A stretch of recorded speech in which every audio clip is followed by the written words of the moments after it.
嘿，各位老铁，咱们今天来聊个掏心窝子的话题。不知道大家有没有一种感觉，就是身边聊华为、抢华为的朋友，好像没前几年那么狂热了。就拿我自己来说吧，以前每次华为开发布会，那真是跟过节一样，守着直播，心潮澎湃。可现在，热情似乎正在一点点的被现实这盆冷水给浇灭，这到底是为什么呢？今天我就以一个老花粉，也是一个数码博主的身份，跟大家好好盘一盘这背后的3个扎心真相。咱们先带回想一下，从去年华为扔出那个王炸，就是全球第一款3折叠屏手机，那家伙简直就像在平静的湖面上投下了一颗深水炸弹，整个科技圈都为之震动。那一刻，华为的技术实力毫无疑问的站在了世界之巅，那份民族自豪感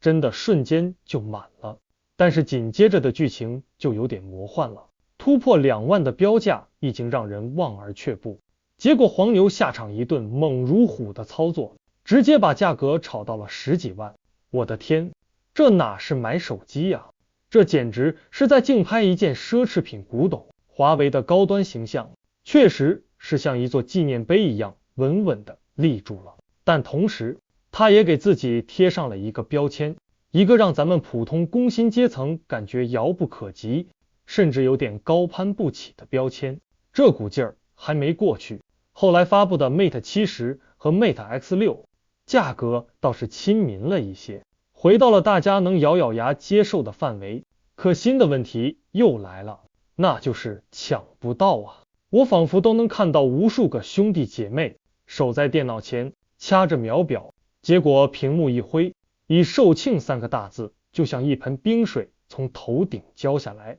那心情别提多憋屈了。这种看得见摸不着的痛苦，就像是心爱的人站在你面前，你却无法拥抱他，一次又一次，再坚韧的耐心也会被磨成细沙。时间快进到今年上半年，故事还在继续。先是华为的高管大哥拍着胸脯说，新款的 Pure X 啊，绝对是人人都买得起的亲民款。大家伙儿一听，哎呦有戏。结果呢，定价7300往上，这难道我们对人人这个词有什么误解吗？这还没完， Pure i80 系列又晚起了延期发布，尤其是标准版硬是拖到7月中旬才羞答答的露面。这一连串的操作就像是在考验咱们这些忠实粉丝的忠诚度，一次次的把我们的期待值拉满，然后又亲手把它戳破。最终的结果就是越来越多的人累了，倦了那份最初的欣喜和激动，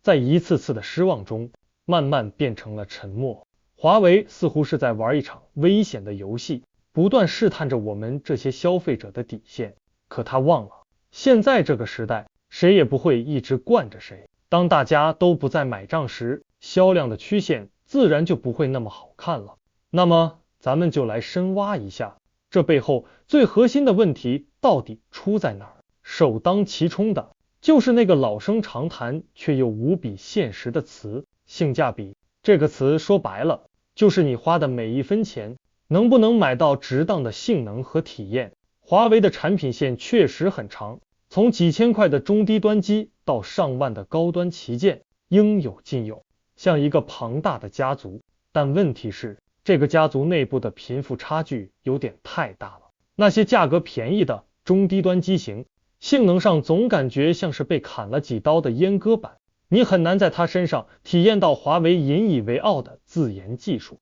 比如那个让无数人骄傲的麒麟芯片，它的真正实力在这些机器上是打了折扣的。这就好比你冲着米其林3星的名头去吃饭，结果只给你上了一份前菜，主菜的影子都没见着，这感受能好吗？反过来看高端产品线，性能确实是顶破天了，各种黑科技拉满，拍照、续航、系统流畅度都让你没话说。但是那个价格标签也同样顶破天了，让大多数人只能隔着屏幕流口水。就拿 Mate 70系列来说吧，标准版优惠完不到5000，听起来还行是吧？但你仔细一对比， Pro 加版本上那个酷炫的 3D 人脸识别，没了引以为傲的影像系统，被削弱了，甚至连那颗作为灵魂的麒麟芯片，都跟你玩起了同心不同命的把戏，版本之间存在差异。这种感觉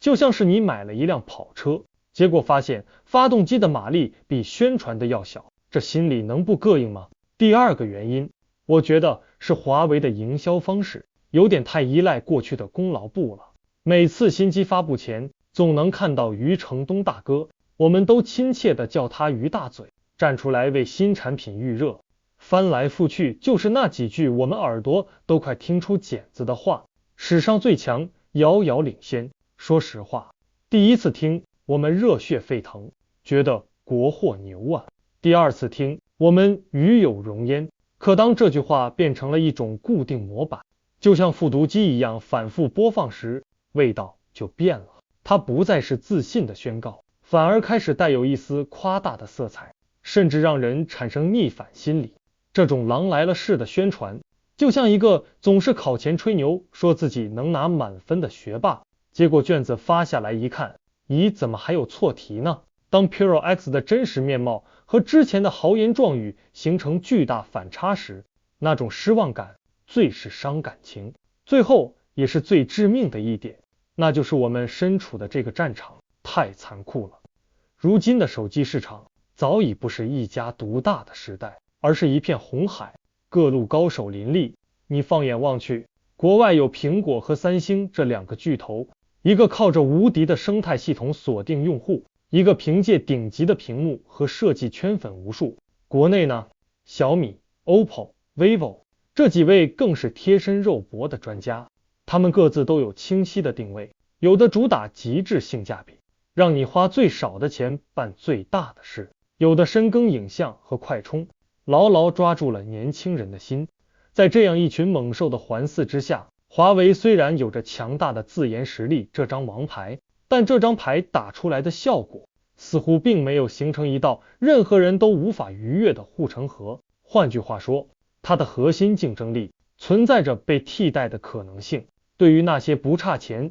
纯粹想体验顶尖科技的极客来说，华为旗舰机依然是首选。但对于我们绝大多数的普通打工人而言，我们的需求很简单，一部质量过硬、性能强大、价格合理的手机。当华为的高端机太贵，中低端机又不够华为时，我们为什么不能看看隔壁的小米或者 OPPO 呢？他们或许在某些方面不如华为，但综合起来却可能是那个更适合我们的经济适用男。所以你看，越来越少的人选择华为，这背后不是单一的原因，而是一系列问题累积的结果。品牌可能还沉浸在过去的辉煌里，没有真正蹲下来听听消费者的心声。但我们这些用真金白银投票的人，早已用脚做出了选择。接下来，华为还会有 Mate 80、Mate X7 这些重磅炸弹等着引爆。我真心希望